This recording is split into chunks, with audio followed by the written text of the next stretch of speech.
ಮಕ್ಕಳೇ, ಇವತ್ತು ನಾವು ಡಾಕ್ಟರ್ ಬಿ ಆರ್ ಅಂಬೇಡ್ಕರ್ ಪಾಠದ 2 ಅಂಕಗಳ ಪ್ರಶ್ನೋತ್ತರಗಳನ್ನು ನೋಡೋಣ. Answer the questions in 2 or 3 sentences. ಇದು ದೀಕ್ಷಾ ಆ್ಯಪಿನಲ್ಲಿ ಇರುವಂತಹ ಪ್ರಶ್ನೋತ್ತರಗಳು. ನೀವು ಕೂಡ ದೀಕ್ಷಾ ಆ್ಯಪನ್ನು ಬಳಸಿ ಈ ಪ್ರಶ್ನೋತ್ತರಗಳನ್ನು ಓದ್ಕೊಳ್ಬೋದು ಮತ್ತು ಬರೆದುಕೊಳ್ಳಬಹುದು. 1ನೇ ಪ್ರಶ್ನೆ ನೋಡಿ. Ambedkar had a great thirst for books when he was a student. Explain ಅಂತ ಇದೆ. ಅಂಬೇಡ್ಕರ್ ಹೊಂದಿದ್ದರು ಏನನ್ನು? ಎ ಗ್ರೇಟ್ ಥರ್ಸ್ಟ್ ಅಂದರೆ ಬಾಯಾರಿಕೆ, ತೃಷೆ ಅಂತ ಹೇಳ್ತಾರೆ. ಥರ್ಸ್ಟ್ ಅಂದರೆ ಅದರ ಬಗ್ಗೆ ಹೆಚ್ಚು ಆಸಕ್ತಿ ಇರುವುದಂತಲೇ ಅರ್ಥ. ಫಾರ್ ಬುಕ್ಸ್, ಹೆಚ್ಚು ಓದಬೇಕು, ಪುಸ್ತಕಗಳನ್ನು ಓದಬೇಕು ಅನ್ನುವಂತಹ ಆಸೆ ಅವರಿಗೆ ಮಹತ್ತರವಾಗಿತ್ತು. When he was a student, ವಿದ್ಯಾರ್ಥಿಯಾಗಿದ್ದಾಗ. When he was a student ಅಂದರೆ ವಿದ್ಯಾರ್ಥಿಯಾಗಿದ್ದ. When he was a student ಅಂತ ಹೇಳಿದರೆ ವಿದ್ಯಾರ್ಥಿಯಾಗಿದ್ದಾಗ. He had a great thirst for books ಅಂತ. ಉತ್ತರಗಳನ್ನು ಇಲ್ಲಿ ನೋಡಬೇಕು ಅಂತಾದರೆ ದೀಕ್ಷಾ ಆ್ಯಪ್ನಲ್ಲಿ ನೀವು ರೈಟ್ ಮಾರ್ಕನ್ನು ಕ್ಲಿಕ್ ಮಾಡಬೇಕು, ಆಗ ಉತ್ತರ ಬರ್ತದೆ ನೋಡಿ ಹೀಗೆ. When Ambedkar was a student he bought books. BOUGHT. Buy ಅನ್ನೋದರ ಪಾಸ್ಟ್ ಟೆನ್ಸ್. ಬಾಟ್, ಬೈ ಅಂದರೆ ಖರೀದಿಸಿದ್ದು. ಹಿ ಬಾಟ್, ಅವರು ಖರೀದಿಸಿದರು. Books by curtailing his daily needs. Daily needs ಅಂದರೆ ನಿತ್ಯದ ಅಗತ್ಯಗಳು, ದಿನನಿತ್ಯದ ಅವಶ್ಯಕತೆಗಳನ್ನು ಏನು ಮಾಡಿದರು? ಕರ್ಟೈಲಿಂಗ್, ಕಡಿಮೆ ಮಾಡಿ ಅಥವಾ ಕಡಿತ ಮಾಡಿ. Curtailing his daily needs. In New York he is said to have purchased. ನಿಮಗೆ ಇದು ಕಷ್ಟ ಆಗ್ತದೆ ಅಂತಾದರೆ ಇನ್ ನ್ಯೂಯಾರ್ಕ್ ಹೀ ಪರ್ಚೇಸ್ಡ್ ಅಂತ ಮಾಡ್ಬೋದು. ಅಬೌಟ್ 2000 ಓಲ್ಡ್ ಬುಕ್ಸ್, ಹಳೆಯ ಪುಸ್ತಕಗಳು ಮಾರಾಟಕ್ಕೆ ಲಭ್ಯವಿದ್ದವು ನ್ಯೂಯಾರ್ಕ್ನಲ್ಲಿ. ಅಂತಹ 2000 ಪುಸ್ತಕಗಳನ್ನು ಹೀ ಪರ್ಚೇಸ್ಡ್ ಅಂದರೆ ಖರೀದಿಸಿದರು. ಬಾಟ್ ಅನ್ನೋದೇ ಅರ್ಥ. At the time of second round table conference in ಲಂಡನ್ನಲ್ಲಿ ನಡೆದಂತಹ ಸೆಕೆಂಡ್ ರೌಂಡ್ ಟೇಬಲ್ ಕಾನ್ಫರೆನ್ಸ್, ದುಂಡು ಮೇಜಿನ ಪರಿಷತ್ತು ಅಂತ ನೀವು ಕೇಳಿದ್ದೀರಿ. ಅಂತಹ ಸೆಕೆಂಡ್ ರೌಂಡ್ ಟೇಬಲ್ ಕಾನ್ಫರೆನ್ಸಿಗೆ ಹೋಗಿದ್ದಾಗ he bought so many books. ಎಷ್ಟು ಪುಸ್ತಕ ತೆಗೆದುಕೊಂಡ್ರು ಅವರು? ಸೋ ಮೆನಿ ಬುಕ್ಸ್ ದ್ಯಾಟ್, ಎಷ್ಟಂದರೆ they had to be sent to India. ಅವುಗಳನ್ನು ಅಲ್ಲಿಂದ ಕಳಿಸಿದರು. ಅವುಗಳು ಕಳುಹಿಸಲ್ಪಡಬೇಕಾಯಿತು. They had to be sent ಅಂದರೆ ಕಳುಹಿಸಲ್ಪಡಬೇಕಾಯಿತು. ಹೇಗೆ? ಇನ್ 32 ಬಾಕ್ಸಸ್, 32 ಪೆಟ್ಟಿಗೆಗಳಲ್ಲಿ, ಬಾಕ್ಸಸ್, ಆ ಪುಸ್ತಕಗಳನ್ನು ಇಲ್ಲಿಗೆ ರವಾನಿಸಬೇಕಾಯಿತು. ಮುಂದಿನ ಪ್ರಶ್ನೆಗೆ ಹೋಗೋಣ. How did the 14th amendment to US constitution and Mahatma Phule influence on ಅಂಬೇಡ್ಕರ್ರ ಮೇಲೆ. ಇನ್ಫ್ಲೂಯೆನ್ಸ್ ಆನ್ ಅಂಬೇಡ್ಕರ್ ಅಂದರೆ ಅಂಬೇಡ್ಕರ್ ಅವರ ಮೇಲೆ ಪ್ರಭಾವ ಬೀರುವುದು. ಹೌ, ಹೇಗೆ, ಯಾರು? The 14th amendment to US constitution. US ಅಂದರೆ ಅಮೇರಿಕ, USA ಅಂತ ಹೇಳ್ತಾ ಇದ್ರು, ಈಗ US ಅಂತ ಮಾತ್ರ ಹೇಳ್ತಾರೆ.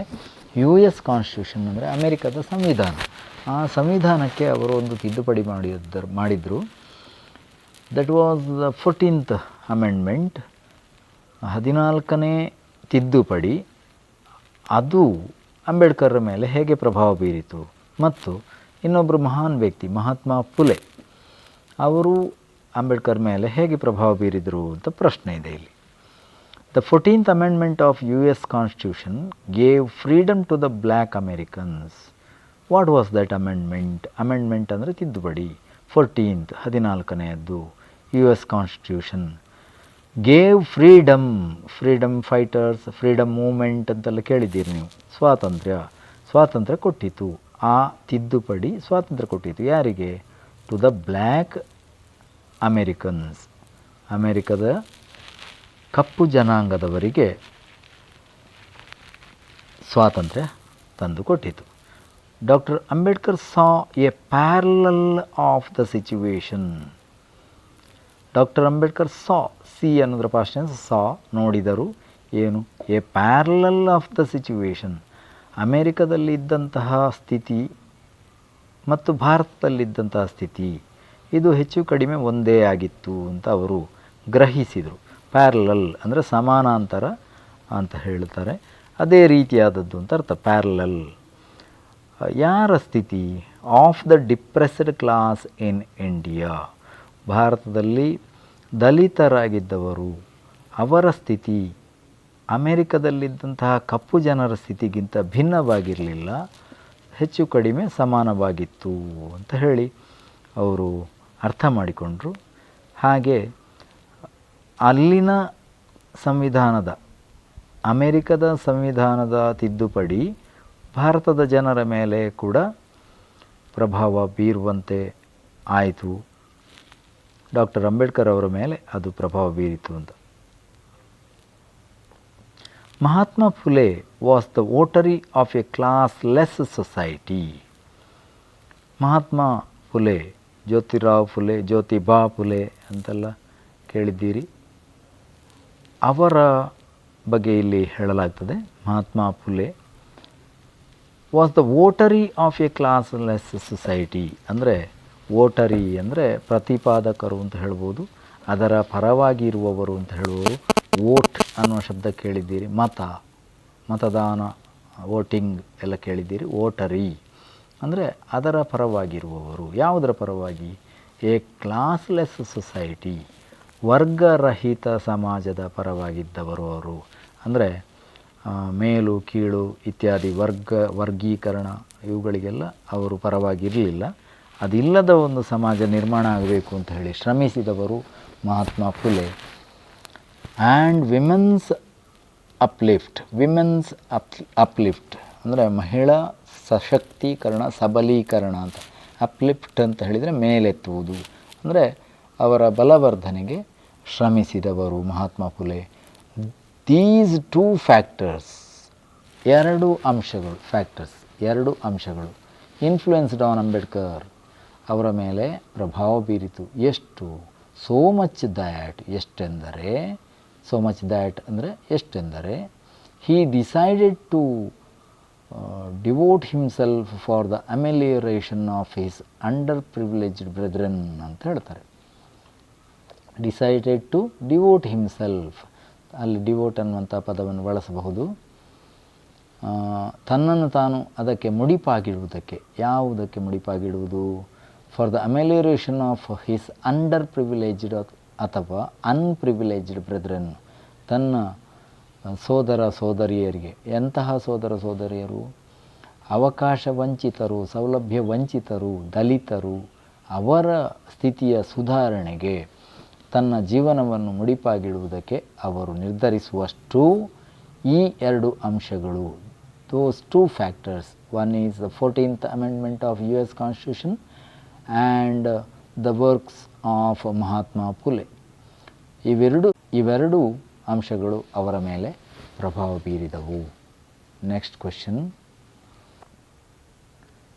There were great luminaries on the drafting committee. Ambedkar is remembered as the pilot. Give reasons. ನಮ್ಮ ದೇಶದ ಸಂವಿಧಾನದ ಕರ್ತೃಗಳು ಅಂತ ಹೇಳಿ ನೆನಪಿಸಿಕೊಳ್ಳುವಾಗ ಡಾಕ್ಟರ್ ಅಂಬೇಡ್ಕರ್ ಅವರನ್ನೇ ಪ್ರಥಮವಾಗಿ ನಾವು ನೆನಪಿಸಿಕೊಳ್ತೇವೆ. ಆದರೆ ಅವರೊಬ್ಬರೇ ಇದ್ದದ್ದಲ್ಲ, ತುಂಬ ಜನ ಇದ್ದರು ಆ ಡ್ರಾಫ್ಟಿಂಗ್ ಕಮಿಟಿಯಲ್ಲಿ. ಕರಡು ಸಮಿತಿ ಅಂತ ನೀವು ಓದಿರ್ಬೋದು. ಕರಡು ಸಂವಿಧಾನದ ಕರಡು ಸಮಿತಿ ಅಂದರೆ ಸಂವಿಧಾನವನ್ನು ಮೊದಲ ಬಾರಿಗೆ ರಚಿಸುವಂತಹ ಒಂದು ಸಮಿತಿ. ಆ ಸಮಿತಿಯಲ್ಲಿ ಗ್ರೇಟ್ ಲ್ಯುಮಿನರೀಸ್ ಅಂದರೆ ಮಹಾನ್ ವ್ಯಕ್ತಿಗಳು ಇದ್ದರು ಅಂತಲೇ ಅರ್ಥ ಮಾಡ್ಕೊಳ್ಳಿ. Ambedkar is remembered as the pilot. Ambedkar ಅವರನ್ನು ಯಾವ ರೀತಿಯಲ್ಲಿ ಗುರುತಿಸಲಾಗ್ತದೆ? ಪೈಲಟ್ ಅಂತ ಹೇಳಿದರೆ ನಿಮಗೆ ಗೊತ್ತಿದೆ, ಚಾಲಕ ಶಕ್ತಿ ಅಂತ ಹೇಳ್ಬೋದು. ಅಂತಹ ಚಾಲಕ ಶಕ್ತಿಯಾಗಿ ಅಂಬೇಡ್ಕರ್ ಅವರನ್ನು, ಅಥವಾ ಮುಂಚೂಣಿಯಲ್ಲಿರುವ ವ್ಯಕ್ತಿಯಾಗಿ ಅಂಬೇಡ್ಕರ್ ಅವರನ್ನು ಗುರುತಿಸಲಾಗುತ್ತದೆ. ಕಾರಣ ಕೊಡಿ ಅಂತ. ಉತ್ತರ ನೋಡೋಣ. As the chairman of the drafting committee, drafting ಕಮಿಟಿಯ ಚೇರ್ಮನ್ ಆಗಿ, as the chairman of the drafting committee. Doctor Ambedkar expected every conceivable requirement of the new polity. ಇಲ್ಲಿ ಪಾಲಿಟಿ ಅಂತ ಹೇಳಿದರೆ ಸ್ಟೇಟ್ ಅಥವಾ ರಾಷ್ಟ್ರ ಅಂತಲೇ ಅರ್ಥ ಮಾಡಿಕೊಳ್ಬೇಕು ನಾವು. ಅಂದರೆ ಸ್ವಾತಂತ್ರ್ಯ ಸಿಕ್ಕಿದ್ದಷ್ಟೇ ನಮಗೆ ಆ ಟೈಮಿಗೆ ಒಂದು ಹೊಸ ಸಂವಿಧಾನವನ್ನು ರಚಿಸುವಂತಹ ಜವಾಬ್ದಾರಿ ಈ ಡ್ರಾಫ್ಟಿಂಗ್ ಕಮಿಟಿಗಿತ್ತು. ಅದರ ಚೇರ್ಮನ್ ಅಂದರೆ ಪ್ರೆಸಿಡೆಂಟ್ ಅಂತ ಹೇಳ್ಬೋದು, ಮುಖ್ಯಸ್ಥನಾಗಿ ನೇಮಕವಾದದ್ದು ಡಾಕ್ಟರ್ ಬಿ ಆರ್ ಅಂಬೇಡ್ಕರ್. ಅವರು ಏನು ಮಾಡಿದ್ರಂತೆ, ಎಕ್ಸ್ಪೆಕ್ಟ್ ಅಂದರೆ ನಿರೀಕ್ಷಿಸುವುದು, ಮುಂಗಾಣುವುದು, ಮೊದಲೇ ತಿಳಿದುಕೊಳ್ಳುವುದು, ಅರ್ಥ ಮಾಡಿಕೊಳ್ಳುವುದು. Every conceivable requirement of the new polity, ಹೊಸ ರಾಷ್ಟ್ರದ ಅಗತ್ಯಗಳು ಏನು, ಪ್ರತಿಯೊಂದು ಅಗತ್ಯದ ಬಗ್ಗೆ ಅವರು ಕಾಣಿಕೆಯನ್ನು ಹೊಂದಿದ್ದರು ಅಂತ ಹೇಳ್ಬೋದು. Drawing from the examples and experience of other Nations. ನಮ್ಮ ದೇಶದ ಸಂವಿಧಾನ ರಚಿಸಬೇಕಾದ್ರೆ ಉಳಿದ ಬೇರೆ ದೇಶಗಳ ಸಂವಿಧಾನದಿಂದ ಉದಾಹರಣೆಗಳನ್ನು ಎತ್ತಿಕೊಂಡರು. ಎಕ್ಸ್ಪೀರಿಯನ್ಸ್ ಕೇವಲ ಉದಾಹರಣೆಗಳಲ್ಲ, ಅಲ್ಲಿನ ಅನುಭವಗಳು, ಆ ದೇಶಗಳಲ್ಲಿ ಆದಂತಹ ಅನುಭವಗಳು, ಆ ಸಂವಿಧಾನದಿಂದ ಆದಂತಹ ಬದಲಾವಣೆಗಳು ಇತ್ಯಾದಿ ಅನುಭವಗಳ ಬಗ್ಗೆ ಇವರು ಡಾಕ್ಟರ್ ಬಿ ಆರ್ ಅಂಬೇಡ್ಕರ್ ಅವರು ತಿಳಿದುಕೊಂಡರು. And the distinctive needs of our own society. ಆದರೆ ಆ ದೇಶದಲ್ಲಿ ಉಳಿದ ದೇಶಗಳಲ್ಲಿ ಆದಂತಹ ಬೆಳವಣಿಗೆಗಳು ನಮ್ಮ ದೇಶದಲ್ಲಿಯೂ ಆಗಬೇಕು ಅಂತ ಏನಿಲ್ಲ. ನಮ್ಮದು ಡಿಸ್ಟಿಂಕ್ಟಿವ್, ಸ್ವಲ್ಪ ಭಿನ್ನವಾದಂತಹ ಒಂದು ಪರಿಸ್ಥಿತಿ ಇದ್ದಂತಹ ಸಮಾಜ ನಮ್ಮದು. He added the fundamental rights in the constitution of India. ಏನು ಮಾಡಿದರು ಅವರು, ಭಾರತದ ಸಂವಿಧಾನದಲ್ಲಿ constitution of India fundamental rights, ಮೂಲಭೂತ ಹಕ್ಕುಗಳು, ಅವುಗಳನ್ನು ಸೇರಿಸಿದರು. ಬೇರೆ ದೇಶಗಳ ಉದಾಹರಣೆಗಳನ್ನು ಮತ್ತು ಅಲ್ಲಿನ ಅನುಭವಗಳನ್ನು ಆಧರಿಸಿಕೊಂಡು ನಮ್ಮ ದೇಶದ ವಿಭಿನ್ನ ಪರಿಸ್ಥಿತಿಗೆ ಅನುಗುಣವಾಗಿ ಅಗತ್ಯವಿದ್ದಂತಹ ಮೂಲಭೂತ ಹಕ್ಕುಗಳನ್ನು ಅವರು ನಮ್ಮ ಸಂವಿಧಾನದಲ್ಲಿ ಸೇರಿಸಿದರು. ಆದ್ದರಿಂದ Ambedkar is remembered as the pilot of the drafting committee ಅಂತ ಹೇಳಬಹುದು. ಮುಂದಿನ ಪ್ರಶ್ನೆಗೆ ಹೋಗೋಣ. What was Ambedkar's idea or perception of the 3 pillars of state ಅಂತ. 3 pillars ಆಫ್ ಸ್ಟೇಟ್, ರಾಜ್ಯದ 3 ಸ್ತಂಭಗಳು ಅಂತ ನಾವು ಅದನ್ನು ಭಾಷಾಂತರಿಸ್ಬೋದು. 3 pillars ಆಫ್ ದ ಸ್ಟೇಟ್ ಅಂತ ಹೇಳಿ, ಏನು ಅವುಗಳ ಬಗ್ಗೆ ಅಂಬೇಡ್ಕರ್ರ ಅಭಿಪ್ರಾಯ ಏನು, ಅವರ ತಿಳುವಳಿಕೆ ಏನು, ಅದನ್ನು ಹೇಗೆ ಗ್ರಹಿಸಿದ್ದರು, ಪರ್ಸೆಪ್ಷನ್ ಅಂದರೆ ಹೇಗೆ ಗ್ರಹಿಸಿದರು, ಆ 3 ಪ್ರಮುಖ ಆಧಾರ ಸ್ತಂಭಗಳನ್ನು ಹೇಗೆ ಗ್ರಹಿಸಿದರು? ಉತ್ತರ ನೋಡೋಣ ಮಕ್ಕಳೇ. Doctor Ambedkar had A clear perception of the 3 pillars of the state. ಅವುಗಳ ಬಗ್ಗೆ ಅಂದರೆ 3 ಪ್ರಮುಖ ಸ್ತಂಭಗಳ ಬಗ್ಗೆ, ಆಧಾರ ಸ್ತಂಭಗಳ ಬಗ್ಗೆ ಡಾಕ್ಟರ್ ಅಂಬೇಡ್ಕರ್ ಅವರು ಕ್ಲಿಯರ್ ಪರ್ಸೆಪ್ಷನ್, ಸ್ಪಷ್ಟವಾದಂತಹ ಒಂದು ಗ್ರಹಿಕೆಯನ್ನು ಹೊಂದಿದ್ದರು, ಜ್ಞಾನವನ್ನು ಹೊಂದಿದ್ದರು. ಯಾವುದೆಲ್ಲ? The legislature, the executive and the judiciary. 3 ಪ್ರಧಾನ ಸ್ತಂಭಗಳು. ಲೆಜಿಸ್ಲೇಚರ್ ಅಂದರೆ ಶಾಸಕಾಂಗ, ದ ಎಕ್ಸಿಕ್ಯೂಟಿವ್ ಅಂದರೆ ಕಾರ್ಯಾಂಗ, ಮತ್ತು ದ ಜುಡಿಷಿಯರಿ ಅಂದರೆ ನ್ಯಾಯಾಂಗ. ಇವು 3 ಪ್ರಜಾಪ್ರಭುತ್ವದ ವ್ಯವಸ್ಥೆಯ ಪ್ರಧಾನ ಅಂಗಗಳು ಅಥವಾ ಪ್ರಮುಖ ಆಧಾರ ಸ್ತಂಭಗಳು. ಅವುಗಳ ಬಗ್ಗೆ ಡಾಕ್ಟರ್ ಅಂಬೇಡ್ಕರ್ ಅವರಿಗೆ ಸರಿಯಾದಂತಹ ಗ್ರಹಿಕೆ ಇತ್ತು. He realized that the jurisdiction of the each should be clear and untrammelled. ಅಂದರೆ ಈ ಪ್ರತಿಯೊಂದು ಆಧಾರ ಸ್ತಂಭಗಳ ಜ್ಯೂರಿಸ್ಟಿಕ್ಷನ್ ಅಂದರೆ ವ್ಯಾಪ್ತಿ ಅಂತ ಹೇಳ್ಬೋದು, ಅದು ಹೇಗಿರಬೇಕು? ಶುಡ್ ಬಿ ಕ್ಲಿಯರ್, ಅದು ಸ್ಪಷ್ಟವಾಗಿರಬೇಕು, ಅದರಲ್ಲಿ ಗೊಂದಲಗಳು ಇರಬಾರ್ದು. ಅನ್ಟ್ರಾಮಲ್ಡ್, ಗೊಂದಲರಹಿತವಾಗಿ ಇರಬೇಕು. ಹಿ had A sense of the importance of the role of the citizens.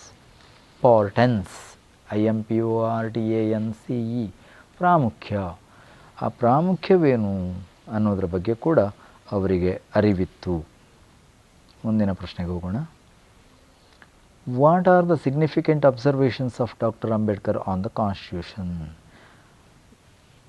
ನಮ್ಮ ಸಂವಿಧಾನದ ಬಗ್ಗೆ ಅವರ ಗ್ರಹಿಕೆಗಳೇನು ಅಂತ, ಮಹತ್ವಪೂರ್ಣವಾದಂತಹ ಗ್ರಹಿಕೆಗಳು ಏನು ಗ್ರಹಿಸಿಕೊಂಡಿದ್ದರು, ಏನು ಅವರು ವೀಕ್ಷಿಸಿದ್ದಾರೆ. ಅಬ್ಸರ್ವ್ ಅಂದರೆ ವೀಕ್ಷಿಸು, ಅಬ್ಸರ್ವೇಷನ್ ಅಂದರೆ ವೀಕ್ಷಣೆ.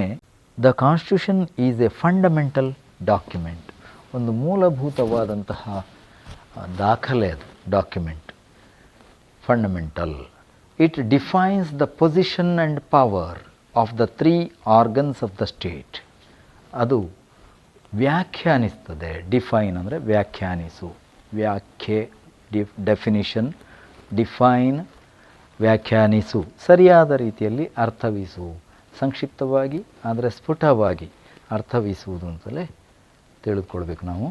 Defines the position and power of the 3 organs of the state. ರಾಜ್ಯದ 3 ಅಂಗಗಳ ಸ್ಥಾನ ಮತ್ತು ಅಧಿಕಾರ ವ್ಯಾಪ್ತಿ. The executive, the judiciary and the legislature. ಇವುಗಳ ಬಗ್ಗೆ ಸರಿಯಾದಂಥ ವ್ಯಾಖ್ಯಾನ ಯಾರು ಕೊಡಬೇಕು, ಅದು ಸಂವಿಧಾನದಲ್ಲಿ ಇರಬೇಕು ಅಂತ ಹೇಳಿ ಅವರ ಅಭಿಪ್ರಾಯ, ಡಾಕ್ಟರ್ BR ಅಂಬೇಡ್ಕರ್ ಅವರ ಅಭಿಪ್ರಾಯ. The purpose of a constitution is not merely to create the organs of the state. Purpose, ಉದ್ದೇಶ, ಆಫ್ ಎ ಕಾನ್ಸ್ಟಿಟ್ಯೂಷನ್, ಸಂವಿಧಾನದ ಉದ್ದೇಶ ಏನು? Is not merely, MERELY, merely ಅಂದರೆ ಕೇವಲ ಕ್ರಿಯೇಟ್ ಅಂದರೆ ಸೃಷ್ಟಿಸು, ರಚಿಸು. To create the organs of the state, ರಾಜ್ಯದ ಈ 3 ಆಧಾರ ಸ್ತಂಭಗಳನ್ನು ರಚಿಸುವುದು ಮಾತ್ರ ಸಂವಿಧಾನದ ಉದ್ದೇಶ ಅಲ್ಲ. But to limit their authority to avoid tyranny and oppression. ಅವುಗಳನ್ನು ರಚಿಸುವುದು ಮಾತ್ರ ಇವುಗಳ ಸಂವಿಧಾನದ ಉದ್ದೇಶ ಅಲ್ಲ, ಆದರೆ ಅವುಗಳಿಗೆ ಮಿತಿಯನ್ನು ಹೇರುವುದು ಕೂಡ ಸೇರಿದೆ ಅಂತ. ಮಿತಿಯನ್ನೂ ಹೇರಬೇಕು. ಯಾವುದಕ್ಕೆ? Authority, to their authority. ಆ ಅಂಗಗಳ ಅಧಿಕಾರ ವ್ಯಾಪ್ತಿಗೆ ಒಂದು ಮಿತಿಯನ್ನು ಕೂಡ ಹೇರಬೇಕು. To avoid tyranny and oppression, ದಬ್ಬಾಳಿಕೆಯನ್ನು ತಡೆಯುವುದಕ್ಕೆ ಎಲ್ಲ ಅಂಗಗಳಿಗೂ ಮಿತಿಯನ್ನು ಹೇರಬೇಕು ಅಂತ ಅವರ ಅಭಿಪ್ರಾಯ. ಮುಂದಿನ ಪ್ರಶ್ನೆಗೆ ಹೋಗೋಣ. Why did Nehru choose doctor Ambedkar as the law minister of India, as the first law minister of India? ಭಾರತದ ಅಂದರೆ ಸ್ವತಂತ್ರ ಭಾರತದ ಪ್ರಥಮ ಕಾನೂನು ಸಚಿವರಾಗಿ ಡಾಕ್ಟರ್ ಅಂಬೇಡ್ಕರ್ ಅವರನ್ನು ಆಯ್ಕೆ ಮಾಡಿದರು. Nehru chose, CHOSE. ಇಲ್ಲಿ ಪ್ರಶ್ನೆ ಆದ್ದರಿಂದ ವೈ ಡಿಡ್ ನೆಹರು ಚೂಸ್, ಯಾಕೆ ನೆಹರು ಅವರು ಆಯ್ಕೆ ಮಾಡಿದರು? ಡಿಡ್, ಚೂಸ್ ಅಂದರೆ ಚೋಸ್ ಅಂತ ಅರ್ಥ. Why did Nehru choose doctor Ambedkar as the law minister of India? ಉತ್ತರವನ್ನು ನೋಡೋಣ. Doctor Ambedkar had a great skill in the field of law and legislation. ಅವರಿಗೆ ಅತ್ಯಪೂರ್ವವಾದಂತಹ ಒಂದು ಕೌಶಲ ಇತ್ತು. ಏನದು? ಯಾವುದರಲ್ಲಿ? In the field of law and legislation, ಕಾನೂನು ರಚನೆ ಮತ್ತು ಕಾನೂನಿನ ವಿಷಯದಲ್ಲಿ ಅಂಬೇಡ್ಕರ್ ಅವರಿಗೆ ಉತ್ತಮವಾದಂತಹ ಮಹತ್ತಾದಂತಹ ಒಂದು ಕೌಶಲ್ಯವಿತ್ತು, skill. He had great vision of social justice. ಸಾಮಾಜಿಕ ನ್ಯಾಯದ ಬಗ್ಗೆ ಅವರಿಗೊಂದು ವಿಶೇಷವಾದಂತಹ ನೋಟವಿತ್ತು, ಒಂದು ದರ್ಶನವಿತ್ತು. ಸೋಷಿಯಲ್ ಜಸ್ಟಿಸ್, ಸಾಮಾಜಿಕ ನ್ಯಾಯ. He was successful in his own campaigns. ಅವರು ತಾವೇ ನಡೆಸಿದಂತಹ ಚಳುವಳಿಗಳಲ್ಲಿ, ಆಂದೋಲನಗಳಲ್ಲಿ ಜಯಗಳಿಸಿದ್ದರು, ಸಫಲರಾಗಿದ್ದರು. He was successful. ಕ್ಯಾಂಪೇನ್ ಅಂದರೆ ಆಂದೋಲನ, ಚಳವಳಿ ಅಂತ ತಿಳಿದುಕೊಳ್ಳಿ. ಯಾವ ರೀತಿಯ ಆಂದೋಲನ? ಅಗೇನ್ಸ್ಟ್ ಸೋಷಿಯಲ್ ಇನ್ಜಸ್ಟಿಸ್, ಸಾಮಾಜಿಕ ಅನ್ಯಾಯದ ವಿರುದ್ಧ ಅವರು ನಡೆಸಿದಂತಹ ಆಂದೋಲನಗಳಲ್ಲಿ ಅವರು ಜಯಶಾಲಿಗಳಾಗಿದ್ದರು. He was successful. So Nehru chose him as the law minister. ಈ ಎಲ್ಲ ಕಾರಣಗಳಿಂದ Nehru chose, CHOSE, him as the law minister, ಅವರನ್ನು ಕಾನೂನು ಸಚಿವರನ್ನಾಗಿ ಆಯ್ಕೆ ಮಾಡಿದರು. Next question, what made doctor Ambedkar describe the methods of civil disobedience, non cooperation and satyagraha as the grammar of anarchy? Civil disobedience, ಅವಿಧೇಯತೆ, obediently, obey ಇತ್ಯಾದಿ ಪದಗಳನ್ನು ನೀವು ಕೇಳಿದ್ದೀರಿ. ಅವಿಧೇಯತೆ ಅಂತ. ನಾನ್ ಕೋಆಪರೇಷನ್ ಅಂದರೆ ಏನಪ್ಪ? ಸಹಕಾರ. ಕೋಆಪರೇಷನ್ ಅಂದರೆ ಸಹಕಾರ, ನಾನ್ ಕೋಆಪರೇಷನ್ ಅಂದರೆ ಅಸಹಕಾರ. ಆ್ಯಂಡ್ ಸತ್ಯಾಗ್ರಹ ನೀವು ಕೇಳಿದ್ದೀರಿ, ಸತ್ಯಕ್ಕಾಗಿ ಆಗ್ರಹಿಸುವುದು satyagraha. As the grammar of anarchy, anarchy ಅಂದರೆ ಅರಾಜಕತೆ ಅಂತ ನೀವು ಕೇಳಿರ್ಬೋದು. ರಾಜನೇ ಇಲ್ಲದಂತಹ ಸ್ಥಿತಿ ಅಂದರೆ ಸರ್ಕಾರವೇ ಇಲ್ಲದಂತಹ ಸ್ಥಿತಿ. ಗ್ರಾಮರ್ ಆಫ್ ಅನಾರ್ಕಿ ಅಂದರೆ ಅಲ್ಲಿನ ಪರಿಸ್ಥಿತಿ ಹೇಗಿರಬಹುದು? ಅದೇ ಈ ಸಿವಿಲ್ ಡಿಸೊಬೀಡಿಯನ್ಸ್, ನಾನ್ ಕೋಆಪರೇಷನ್ ಸತ್ಯಾಗ್ರಹಗಳು ಉಂಟು ಮಾಡ್ತವೆ ಅಂತ ಹೇಳಿ ಅವರ ಅಭಿಪ್ರಾಯವಾಗಿತ್ತು. ಅವುಗಳನ್ನು ಆ ರೀತಿಯಾಗಿ ವರ್ಣಿಸುವುದಕ್ಕೆ ಕಾರಣವೇನು ಅಂತ ಉತ್ತರ ನೋಡೋಣ. The methods like civil disobedience, non cooperation and satyagraha might be utilized against alien power, ಬಾಹ್ಯ ಶಕ್ತಿಗಳ ವಿರುದ್ಧ ನಾವು ಅವುಗಳನ್ನು ಬಳಸಿಕೊಳ್ಳಬಹುದು ಅಂತ ಅವರ ಅಭಿಪ್ರಾಯ. But not to be used in a democracy based on free and fair election. ಮುಕ್ತವಾದಂತಹ ನ್ಯಾಯಸಮ್ಮತವಾದಂತಹ ಚುನಾವಣೆಗಳ ಆಧಾರದಲ್ಲಿ ರಚನೆಯಾಗುವಂತಹ ಸರ್ಕಾರ ಇರುವುದು ಪ್ರಜಾಪ್ರಭುತ್ವದಲ್ಲಿ. ಅಂತಹ ಪ್ರಜಾಪ್ರಭುತ್ವದಲ್ಲಿ ಈ ರೀತಿಯ ಅಸಹಕಾರ, ಸತ್ಯಾಗ್ರಹ ಇವುಗಳಿಗೆಲ್ಲ ಸ್ಥಾನ ಇಲ್ಲ ಅಥವಾ ಅವುಗಳ ಅಗತ್ಯ ಇಲ್ಲ ಅಂತ ಹೇಳಿ ಡಾಕ್ಟರ್ ಅಂಬೇಡ್ಕರ್ ಅವರ ವಾದ. Misdirected and volatile such agitations definitely result in the loss of lives. ಅಂತಹ ಚಳುವಳಿಗಳು, ಸಿವಿಲ್ ಡಿಸೊಬಿಡಿಯನ್ಸ್, ನಾನ್ ಕೋಆಪರೇಷನ್ ಅಥವಾ ಸತ್ಯಾಗ್ರಹದಂಥ ಚಳುವಳಿಗಳು ಯಾವುದಕ್ಕೆ ಕಾರಣವಾಗಬಹುದು? Result in the loss of lives and public property. Loss of lives, ಪ್ರಾಣ ಹಾನಿಗೆ ಕಾರಣವಾಗಬಹುದು. ಸಾರ್ವಜನಿಕ ಆಸ್ತಿ ಪಾಸ್ತಿಗಳು ಹಾನಿಗೀಡಾಗಬಹುದು ಇಂತಹ ಚಳುವಳಿಗಳಿಂದ. ಯಾವಾಗ? ಮಿಸ್ಡೈರೆಕ್ಟೆಡ್ ಅಂದರೆ ಸರಿಯಾದಂತಹ ನಿರ್ದೇಶನ ಇಲ್ಲದೆ ಇದ್ದಾಗ. ಅಸಹಕಾರದಂತಹ ಚಳುವಳಿಗಳು, ಸತ್ಯಾಗ್ರಹದಂತಹ ಆಂದೋಲನಗಳು ಈ ಪ್ರಾಣಹಾನಿ ಮತ್ತು ನಾಗರಿಕರ ಆಸ್ತಿಪಾಸ್ತಿ, ಸಾರ್ವಜನಿಕ ಆಸ್ತಿಪಾಸ್ತಿಗೆ ಹಾನಿ ಉಂಟು ಮಾಡಬಹುದು ಅಂತ ಹೇಳ್ತಾರೆ. So Ambedkar described these methods as the grammar of anarchy. ಮುಂದಿನ ಪ್ರಶ್ನೆಗೆ ಹೋಗೋಣ. How did doctor Ambedkar and Mahatma Gandhi try to wipe out caste discrimination from India? Wipe out ಅಂದರೆ ತೊಡೆದು ಹಾಕು, ಇಲ್ಲವಾಗಿಸು, ನಿರ್ನಾಮ ಮಾಡು ಇತ್ಯಾದಿ ಅರ್ಥ. ಏನನ್ನು ತೊಡೆದು ಹಾಕುವುದಕ್ಕೆ ಪ್ರಯತ್ನಪಟ್ಟರು ಮಹಾತ್ಮ ಗಾಂಧೀಜಿ ಮತ್ತು ಡಾಕ್ಟರ್ ಅಂಬೇಡ್ಕರ್? ಜಾತಿಯ ಆಧಾರದಲ್ಲಿ ತಾರತಮ್ಯ ಮಾಡುವಂಥದ್ದು. ಇದನ್ನು ಹೇಗೆ ನಿವಾರಿಸಬಹುದು ಅಂತ ಹೇಳಿ ಗಾಂಧೀಜಿಯವರು ಪ್ರಯತ್ನಪಟ್ಟರು ಮತ್ತು ಅಂಬೇಡ್ಕರ್ ಅವರು ಪ್ರಯತ್ನಪಟ್ಟರು. ಉತ್ತರ ನೋಡೋಣ. Gandhiji tried to wipe out caste discrimination from India by reminding the higher castes of their duty towards the depressed classes. Depressed classes ಅಂದರೆ ದಲಿತರು, ಅವಕಾಶ ವಂಚಿತರು, ಸೌಲಭ್ಯ ವಂಚಿತರು ಅಂತ ಹೇಳ್ಬೋದು. ಅಂಥವರ ಕಡೆಗೆ ಡ್ಯೂಟಿ, ಕರ್ತವ್ಯ, ಅವರ ಬಗ್ಗೆ ಇರುವ ಕರ್ತವ್ಯ. ಯಾರದ್ದು ಕರ್ತವ್ಯ? ಹೈಯರ್ ಕಾಸ್ಟ್ ಅಂದರೆ ಮೇಲ್ವರ್ಗದವರು, ಮೇಲ್ಜಾತಿಯವರಿಗೆ ಇದ್ದಂತಹ ಕರ್ತವ್ಯ. Try to wipe out caste discrimination from India by reminding the higher caste of their duty towards the depressed classes. ಉನ್ನತ ವರ್ಗದವರಿಗಿದ್ದಂತಹ ಒಂದು ಕರ್ತವ್ಯವನ್ನು ನೆನಪು ಮಾಡಿಕೊಟ್ಟರು ಗಾಂಧೀಜಿಯವರು. Ambedkar did the same. ಅಂದರೆ ಅದನ್ನೇ ಮಾಡಿದರು. ಎಂದು ಯಾವುದನ್ನು ಮಾಡಿದರು ಅಂತ? Try to wipe out caste discrimination. ಅದನ್ನು ಇನ್ನೊಂದು ಸಲ ಬರೆಯುವುದಕ್ಕೆ ಬದಲಾಗಿ ಹೀಗೆ ಬರೆದಿದ್ದಾರೆ. Ambedkar did the same. ಹೇಗೆ? By reminding the inherent rights to equality with the higher and more powerful castes.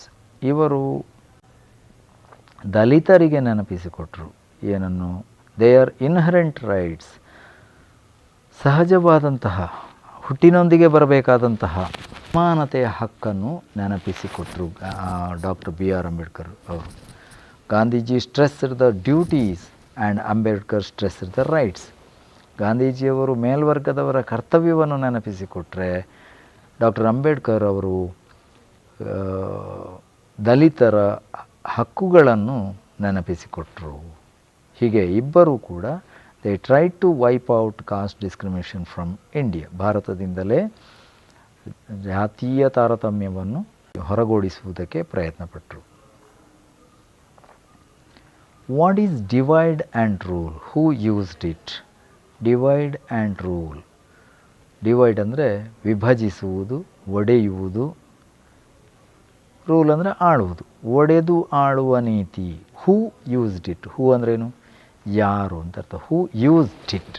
ಯಾರು ಅದನ್ನು ಬಳಸಿದರು? ಡಿವೈಡ್ ಆ್ಯಂಡ್ ರೂಲ್ ಅನ್ನುವಂಥದ್ದನ್ನು. ಉತ್ತರ ನೋಡೋಣ. Divide and rule is the policy of the British in India. ಭಾರತದಲ್ಲಿದ್ದಂತಹ ಬ್ರಿಟಿಷರ ಒಂದು ನೀತಿ ಅದು. Under this policy they exaggerated caste distinctions and divided the people of India. Exaggerated caste distinctions ಮತ್ತು ಬೇರೆ ಬೇರೆ ಜಾತಿಗಳ ನಡುವೆ ಇದ್ದಂಥ ಭಿನ್ನತೆಗಳನ್ನು ಅವರು ವೈಭವೀಕರಿಸಿದರು. And divided the people of India, ಭಾರತದ ಜನರನ್ನು ಆ ಜಾತಿಗಳ ಆಧಾರದಲ್ಲಿ ವಿಭಜಿಸಿದರು. ಯಾಕೆ? To strengthen their hegemony over us. ನಮ್ಮ ಮೇಲೆ ಅಂದರೆ ಭಾರತೀಯರ ಮೇಲೆ ಅವರಿಗಿದ್ದಂಥ ಹಿಡಿತವನ್ನು, ಪ್ರಭುತ್ವವನ್ನು ಇನ್ನೂ ಬಲಪಡಿಸುವುದಕ್ಕೆ. ಟು ಸ್ಟ್ರೆಂಥನ್, ಸ್ಟ್ರೆಂಥನ್ ಅಂದರೆ ಬಲಪಡಿಸುವುದು. ಈ ಉದ್ದೇಶದಿಂದ ಬ್ರಿಟಿಷರು ಡಿವೈಡ್ ಆ್ಯಂಡ್ ರೂಲ್ ಪಾಲಿಸಿಯನ್ನು ಬಳಸಿಕೊಂಡರು. Next question. Who did doctor Ambedkar fight for according to Shri R Venkataraman? ಈ ಪಾಠದ ಲೇಖಕರು ಶ್ರೀ ಆರ್ ವೆಂಕಟರಾಮನ್ ಅನ್ನುವರು. ನಿಮಗೆ ಗೊತ್ತಿದೆ, ಅವರ ಪರಿಚಯ ಪುಸ್ತಕದಲ್ಲಿ, ಟೆಕ್ಸ್ಟ್ ಪುಸ್ತಕದಲ್ಲಿ ಇದೆ, ಓದಿಕೊಳ್ಳಿ ಅದನ್ನು. ಲೇಖಕರ ಪ್ರಕಾರ ಡಾಕ್ಟರ್ ಬಿ ಆರ್ ಅಂಬೇಡ್ಕರ್ ಅವರು ಯಾವುದಕ್ಕಾಗಿ ಹೋರಾಟ ನಡೆಸಿದರು? ಹೇಗೆ ಅಂತ, ಹೌ?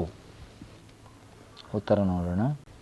ಅಲ್ಲಿ who did doctor Ambedkar fight for ಅಲ್ಲ, what did Ambedkar fight for ಅಂತ ಆಗಬೇಕು. ಡಾಕ್ಟರ್ ಅಂಬೇಡ್ಕರ್ ಫಾಟ್, ಫೈಟ್ ಅನ್ನೋದ್ರ ಪಾಸ್ಟ್ ಟೆನ್ಸ್ ನೋಡಿ, FOUGHT, ಹೋರಾಡಿದರು.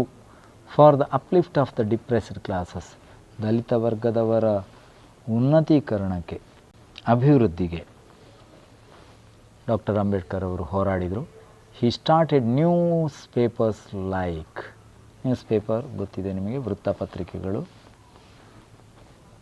ಮೂಕನಾಯಕ್, ಬಹಿಷ್ಕೃತ ಭಾರತ್ ಮತ್ತು ಸಮತಾ, ಇವೆಲ್ಲ ಅವರು ಪ್ರಾರಂಭಿಸಿದಂಥ ಪತ್ರಿಕೆಗಳ ಹೆಸರುಗಳು.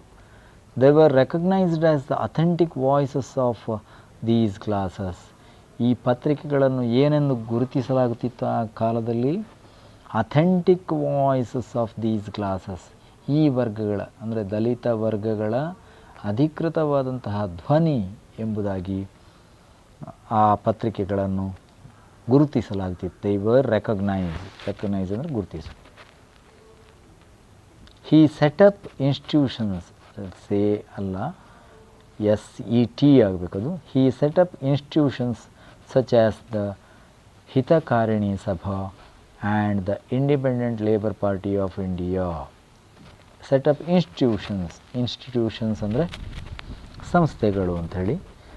ಸೆಟಪ್ ಪ್ರಾರಂಭಿಸಿದರು, ಸ್ಥಾಪಿಸಿದರು. ಈ ಸೆಟಪ್ ಇನ್ಸ್ಟಿಟ್ಯೂಷನ್ಸ್ ಸಚ್ ಆ್ಯಸ್ ಯಾವುದೆಲ್ಲ? Hitakarini Sabha and the independent labour party of India ಅನ್ನುವಂಥ ಎರಡು ಸಂಸ್ಥೆಗಳನ್ನು ಪ್ರಾರಂಭಿಸಿದರು. For making better their conditions. Depressed classes ಅಂದರೆ ದಲಿತರು ಅಂತ ಅರ್ಥ ಮಾಡ್ಕೊಳ್ಳಿ. ದಲಿತರ ಪರಿಸ್ಥಿತಿಯನ್ನು ಉತ್ತಮಗೊಳಿಸುವುದಕ್ಕೆ ಬೇಕಾಗಿ ಈ ಸಂಸ್ಥೆಗಳನ್ನು ಅವರು ಸ್ಥಾಪಿಸಿದರು ಅಂತ ನೆನಪಿಟ್ಟುಕೊಳ್ಳಿ ಮಕ್ಕಳೇ. Next question. What are the purposes of a constitution according to doctor Ambedkar. Doctor Ambedkar ಅವರ ಪ್ರಕಾರ ಒಂದು ಸಂವಿಧಾನದ ಉದ್ದೇಶಗಳು ಯಾವುದಿರಬೇಕು ಅಂತ ಪ್ರಶ್ನೆ. ಉತ್ತರ ನೋಡೋಣ. According to doctor Ambedkar, according to doctor Ambedkar ಅಂದರೆ ಡಾಕ್ಟರ್ ಅಂಬೇಡ್ಕರ್ ಅವರ ಪ್ರಕಾರ the purpose of a constitution, purpose ಉದ್ದೇಶ, ಕಾನ್ಸ್ಟಿಟ್ಯೂಷನ್ ಸಂವಿಧಾನ ಗೊತ್ತಿದೆ ನಿಮಗೆ.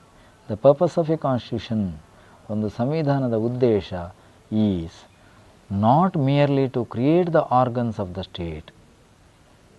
ಈ ಹಿಂದಿನ ಪ್ರಶ್ನೆಯೊಂದರಲ್ಲಿ ಇದನ್ನು ಅರ್ಥವಿಸಿಕೊಂಡಿದ್ದೀರಿ. Not merely to create the organs of the state but to limit their authority. ಆ ಅಂಗಗಳನ್ನು, ಕಾರ್ಯಾಂಗ, ನ್ಯಾಯಾಂಗ ಮತ್ತು ಶಾಸಕಾಂಗಗಳನ್ನು ರಚಿಸುವುದು ಮಾತ್ರ ಅಲ್ಲ, ಸೃಷ್ಟಿಸುವುದು ಮಾತ್ರ ಉದ್ದೇಶ ಅಲ್ಲ, but to limit their authority, ಅವುಗಳ ಅಧಿಕಾರವನ್ನು ನಿಯಂತ್ರಿಸುವುದು ಅಥವಾ ಮಿತಿಗೊಳಿಸುವುದು, ಅದಕ್ಕೆ ಒಂದು ಮಿತಿ ಹೇರುವುದು ಕೂಡ ಸಂವಿಧಾನದ ಉದ್ದೇಶ ಆಗಿರಬೇಕು. Because if no limitation was imposed upon, limitation ಮಿತಿ, ಇಂಪೋಸ್ ಅಂದರೆ ಹೇರುವುದು, if no limitation was imposed upon the authority of the organs, ಒಂದು ವೇಳೆ ಯಾವುದೇ ಮಿತಿಯನ್ನು ಅವುಗಳ ಅಧಿಕಾರದ ಮೇಲೆ ಹೇರದಿದ್ದಲ್ಲಿ there will be complete tyranny and complete oppression, ಅಲ್ಲಿ ಸಂಪೂರ್ಣ ಸರ್ವಾಧಿಕಾರ ತಲೆ ಎತ್ತೀತು ಮತ್ತು ದಬ್ಬಾಳಿಕೆ ಕೂಡ ತಾಂಡವವಾಡಬಹುದು ಅಂತ ಹೇಳಿ ಅವರು ಭಾವಿಸ್ತಾರೆ. ಮುಂದಿನ ಪ್ರಶ್ನೆ. What is the difference between Gandhiji and doctor Ambedkar in their approach to solving the problem? What is the difference? Difference ಅಂದರೆ ವ್ಯತ್ಯಾಸ. ಏನು ವ್ಯತ್ಯಾಸ? What is the difference? ಯಾವುದರ ನಡುವೆ? ಗಾಂಧೀಜಿ ಮತ್ತು ಡಾಕ್ಟರ್ ಅಂಬೇಡ್ಕರ್ ಅವರ ನಡುವೆ ಯಾವ ವಿಷಯದಲ್ಲಿ ವ್ಯತ್ಯಾಸ? In their approach to solving problem, ಸಮಸ್ಯೆಗಳನ್ನು ಪರಿಹರಿಸುವಂತಹ ವಿಧಾನ ಅಥವಾ ಆ ಸಮಸ್ಯೆಗಳನ್ನು ನೋಡುವ ವಿಧಾನದಲ್ಲಿ ಅವರಿರುವರ ನಡುವೆ ಯಾವ ರೀತಿಯ ವ್ಯತ್ಯಾಸವಿತ್ತು ಅಂತ ಪ್ರಶ್ನೆ. ಉತ್ತರ ನೋಡೋಣ. Gandhiji stressed the importance of the methods of civil disobedience, non cooperation and satyagraha to solving the problem. ಗಾಂಧೀಜಿಯವರು ಈ ಸಿವಿಲ್ ಡಿಸೊಬೀಡಿಯನ್ಸ್, ನಾನ್ ಕೋಆಪರೇಷನ್ ಮತ್ತು ಸತ್ಯಾಗ್ರಹದ ಬಗ್ಗೆ ಹೆಚ್ಚು ಆಸಕ್ತಿ ಹೊಂದಿದ್ದರು. ಅವರ ವಿಧಾನವೇ ಅದಾಗಿತ್ತು. Ambedkar stressed the importance of constitutional methods. ಆದರೆ ಅಂಬೇಡ್ಕರ್ ಅವರು ಈ ಮೇಲೆ ಹೇಳಿದಂತಹ ಗಾಂಧೀಜಿಯವರ ವಿಧಾನಗಳನ್ನು ಒಪ್ಪಿಕೊಳ್ಳಲಿಲ್ಲ. ಅವರು ಕಾನ್ಸ್ಟಿಟ್ಯೂಷನಲ್ ಮೆಥಡ್ಸ್, ಸಾಂವಿಧಾನಿಕ ವಿಧಾನಗಳನ್ನು, ಕ್ರಮಗಳನ್ನು ಕೈಗೊಳ್ಳಬೇಕು ಯಾವುದೇ ಸಮಸ್ಯೆ ಪರಿಹಾರಕ್ಕೆ ಅಂತ ಹೇಳ್ತಾರೆ. Next question. What remains to be done on the social plane according to the author doctor B R Ambedkar? Doctor B R Ambedkar ಅನ್ನುವ ಪಾಠವನ್ನು ಬರೆದವರ ಪ್ರಕಾರ, ಅಕಾರ್ಡಿಂಗ್ ಟು ದ ಆಥರ್ ಲೇಖಕರ ಪ್ರಕಾರ ಏನು ಉಳಿದಿದೆ ಇನ್ನೂ ಮಾಡುವುದಕ್ಕೆ?